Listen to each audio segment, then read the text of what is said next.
Jeff Peterson, the president of Heartland Farm Partners, is our guest. Jeff, USDA quarterly stocks report and acreage report, as I mentioned, came out, and the markets do what markets do. They trade the information. What did you see? Yeah, it was really interesting. We did get some surprises, which I guess these reports can do that. Coming in first on the corn acres, 91.475 million acres. That was a surprise. The trade was looking for 90.269, so it was up 1.2 million acres from the average trade estimate. And when we go back and look at the March Prospective Planting report, it's actually up 1.439 million acres from there. So a higher overall corn number. On the soybean side, soybeans came in at 86.1 million acres.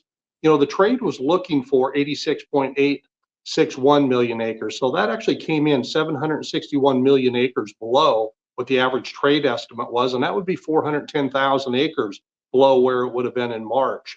So that gives us an idea from the acre side. A couple things, comments about the acres. I think going forward, what we're going to find is that even though they didn't talk about special surveys, there is still a number of acres out there that are, I would say, as a result, probably didn't get planted. So I think this will be the biggest corn acre number we'll see on the planted side.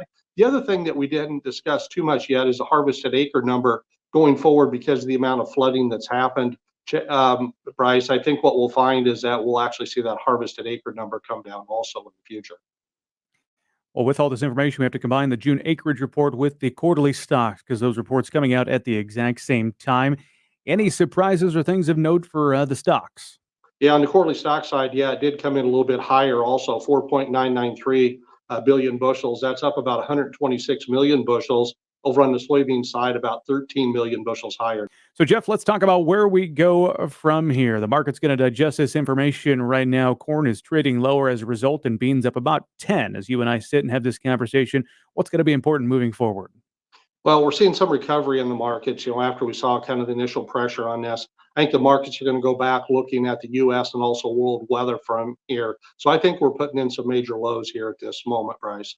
All right. Appreciate the information. Jeff Peterson, he's the president of Heartland Farm Partners, our guest here in the noon hour.